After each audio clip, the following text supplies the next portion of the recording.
Assurez-vous que vous avez votre protocole de sécurité du site.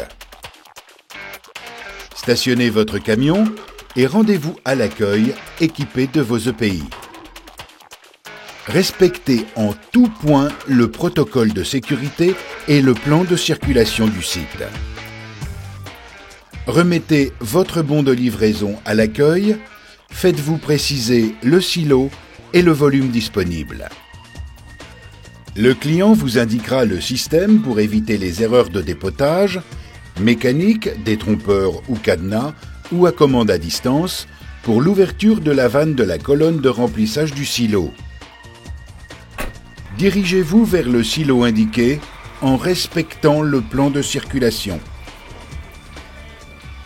Pendant toute l'opération, le port des EPI est obligatoire. Casque, lunettes, chaussures de sécurité, gilet haute visibilité, gants.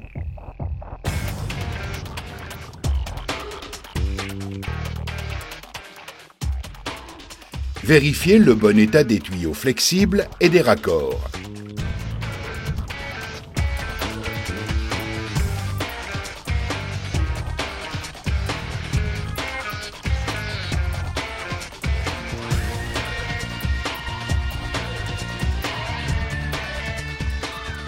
Raccordez le flexible sur la colonne de remplissage du silo.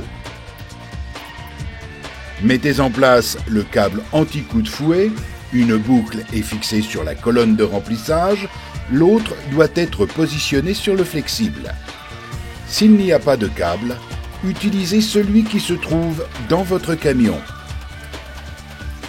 Le câble installé, procédez au raccordement de votre flexible de façon sûre.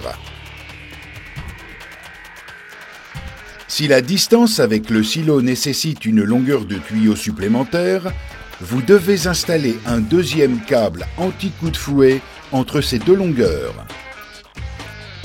Mettez sous pression la citerne et lancez l'opération de vidange.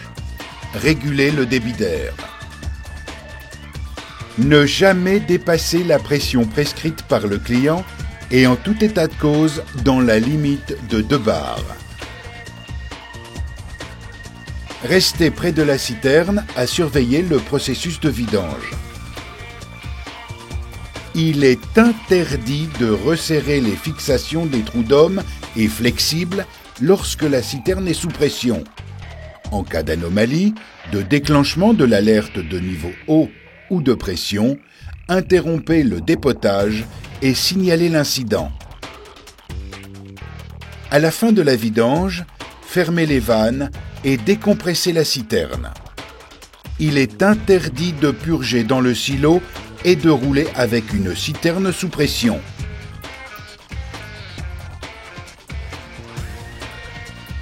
Quittez l'aire de déchargement en la laissant propre.